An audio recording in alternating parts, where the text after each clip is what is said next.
मेरे लिए पद वद कुछ नहीं है। मेरे लिए प्रदेशवासियों ने जो उस वक्त मेरा साथ दिया, मालूम था भाई कि मैं अगर अध्यक्ष बन जाऊंगा, नया मुख्यमंत्री कोई आएगा, तो क्या कारण था कि नया मुख्यमंत्री आने के नाम से 102 मतलब वो दो लोग थे, वो इस कदर मतलब भड़क गए जो आज तक कभी हुआ ही नहीं आज तक।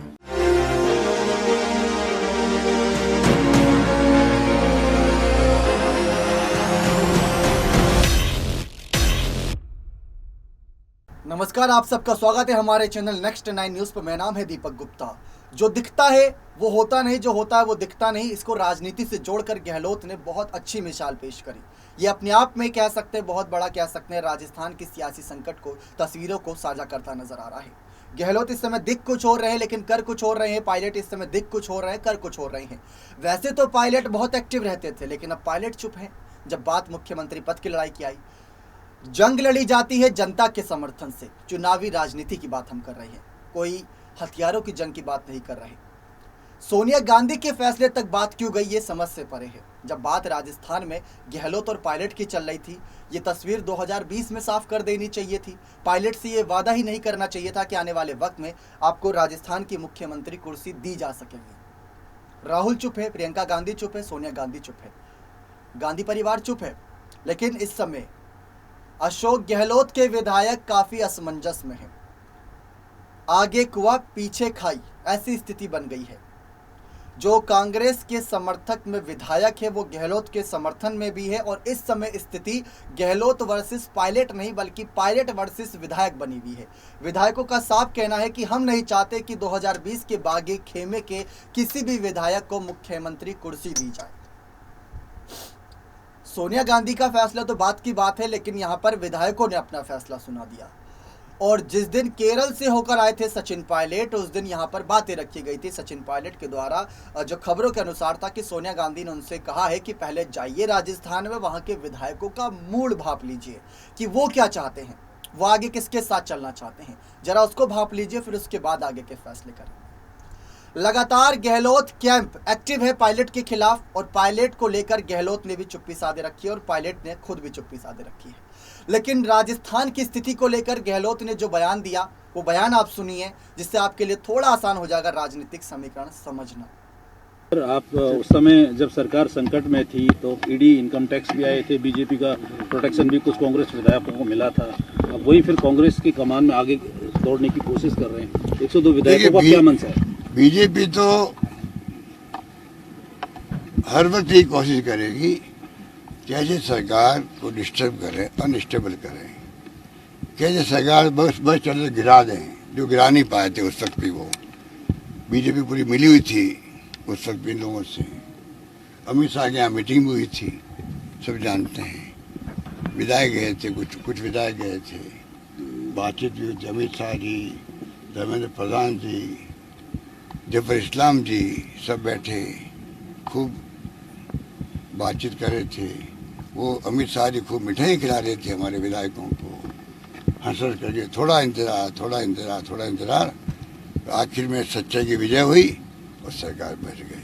सर, ये इस्तीफे की और हम कैसे भूल सकते हैं 102 को? मैं कैसे भूल सकता हूँ? मैं कहाँ रहूँ नहीं रहूँ अलग बात है, पर जिससे मैंने वादा किया मैं आपका अभिभावक हूँ, उनको मैं कैसे बोल सकता हूँ बताइए आप। आज मेरे खिलाफ उनमें से कुछ मान लीजिए 2-4 लोग कमेंट भी करते हैं, तब भी मैं उनका एहसान कैसे बोल सकता हूँ? क्योंकि उन्होंने तो मेरे लिए सजा बचाई थी। बाद में कई स्पेलिंग बदल जाती है, कई गलतफहमी हो जाती है, परंतु सरकार बचाने में तो उस वक्त 10-10 करोड़ में मिल रहे थे। बाहर जाने वाले, होटल से बाहर जाने वाले को 10 करोड़ की ऑफर थी। और जब गवर्नर साहब ने डेट फिक्स कर दी मीटिंग की, असेंबली बुलाने की, तब तो 10, 20, 30, 40, 50 कुछ भी ले लीजिए। जो इस प्रकार के खेल खेल रहे देश के अंदर, हॉर्स ट्रेडिंग के खेल खेल रहे हैं, लोकतंत्र की हत्यारे लोग हैं ये। हो जहाँ अरुणाचल प्रदेश शुरू इन्होंने किया, सरकार बदल दी, पूरी सरकार बदल दी। मणिपुर, गोवा तो छोड़ दो, कर्नाटक की सरकार बदल दी, मध्य प्रदेश की सरकार बदल दी हॉर्स ट्रेडिंग करके। वहीं 20, 25, 30, 40 करोड़ पता नहीं कितने दिए गए। और महाराष्ट्र की बदल दी।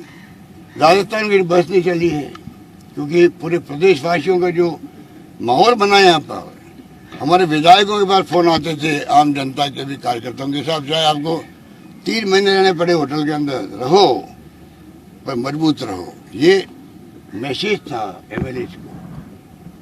मुझे तो इस जिंदगी का, अगर मैं देखूं कि जिंदगी में मैं मेरी जिंदगी का देखूं कि इतना बड़ा मेरे मुख्यमंत्री काल में इतना बड़ा क्राइसिस आया और प्रदेशवासियों के आशीर्वाद से, सहयोग से, समर्थन से हमने उनको विफल कर दिया और हम लोग कामयाब हो गए। सर उन प्रदेशवासियों को मैं हमेशा सलाम करता हूँ, इसलिए मैं कहता हूँ इनसे दूर मैं कैसे हो सकता हूँ।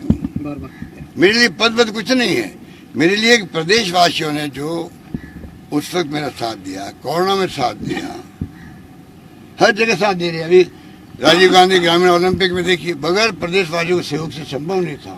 30 लाख खिलाड़ी, 10 लाख महिलाएं, सभी उम्र के लोग, और साथ में 2.25 लाख टीमें बनी हैं और सक्सेसफुल काम चल रहा है, तो मैं तो बहुत खुश हूँ। सर पार्टी की भी आपके साथ, सीएम के साथ साथ पार्टी की भी उस वक्त सभी विधायकों ने जो है लाज बचाई थी, क्योंकि कई राज्यों में जो है कांग्रेस की सरकार गिर चुकी थी। तो क्या ये जो 102 विधायक जिन्होंने पार्टी की लाज बचाई, आज पार्टी कहीं ना कहीं उन विधायकों की मंशा का ख्याल नहीं रख रही है, तो इनकी भावना आहत नहीं होगी इन चीज़ों से? देखिए, कई बार फैसले ऐसे हो जाते हैं, कई बार कई कारण हो जाते हैं, मान लीजिए, तो मैं उस पर नहीं जा सकता, क्योंकि मुझे नहीं मालूम कि किस स्थिति के अंदर ये फैसला हुआ।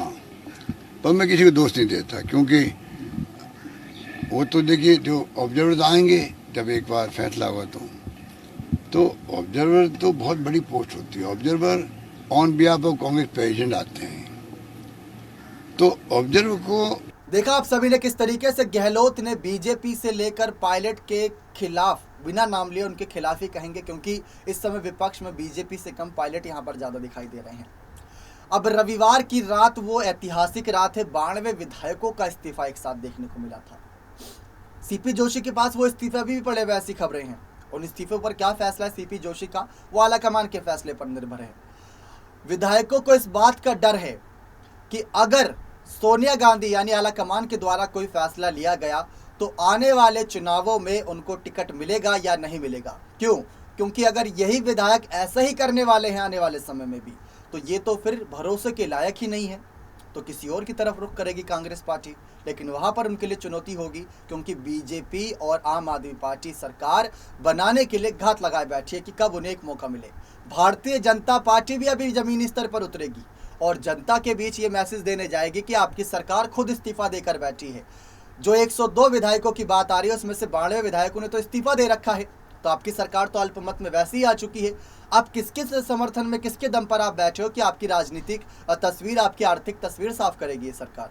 जो आपस में ही लड़ रहे हैं, जिनका अता पता ही नहीं है कि कौन मुख्यमंत्री। गहलोत तो मुख्यमंत्री है, ये बात साफ है, क्योंकि अध्यक्ष पद से उन्होंने इनकार कर दिया, चुनाव नहीं लड़ेंगे, जिसकी तारीख भी खत्म हो चुकी है 30 सितंबर को।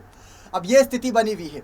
सोनिया गांधी के फैसले से पहले विधायकों ने जो फैसला सुनाया वो उन पर भारी पड़ सकता है। गहलोत की चुप्पी इस समय नजर नहीं आ रही, गहलोत खुले तौर पर अपनी बयानबाजी दे रहे हैं, लेकिन पायलट की चुप्पी बागी विधायकों पर भारी पड़ रही है कि पायलट क्या वो शांत समंदर है जिसमें अचानक से एक ऐसा सैलाब देखने को मिलेगा जिस सैलाब में सभी विधायक बहते नजर आएंगे।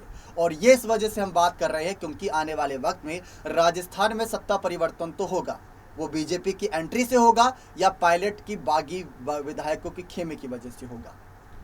बागी विधायक, गद्दारी, धोखेबाजी, ऐसे कई शब्द राजनीति में सुनने को मिलते हैं और ये शब्द सामने वाले नेता को बहुत चुभते हैं जिसके खिलाफ बोले जाते हैं। पायलट को बहुत चुभ रहे होंगे, बात साफ है। क्यों? क्योंकि उन्होंने 2 साल जी जान लगाकर बिना किसी पद पर रहते हुए काम किया।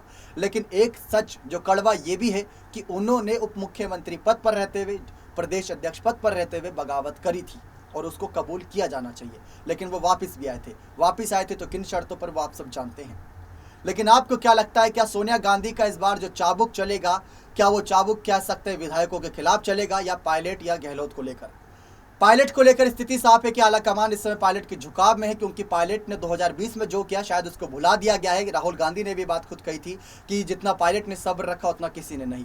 अब आने वाले समय में गहलोत के खिलाफ क्या कुछ फैसले आते हैं या उनके समर्थन में आते हैं, लेकिन ये बात तय है कि इन विधायकों पर बहुत ज़्यादा आला कमान का गुस्सा है, क्योंकि गहलोत से मुलाकात करी, पायलट से मुलाकात करी, लेकिन भारत जोड़ो यात्रा की वजह से अभी इन नेताओं से मुलाकात नहीं हो रही। जिस दिन इन नेताओं से मुलाकात होगी, इनकी जो धमकियाँ आई हैं उनसे अगर बातचीत होगी इन धमकियों को लेकर, तो देखते हैं क्या यहाँ पर निष्कर्ष निकलता है राजस्थान की सत्ता का।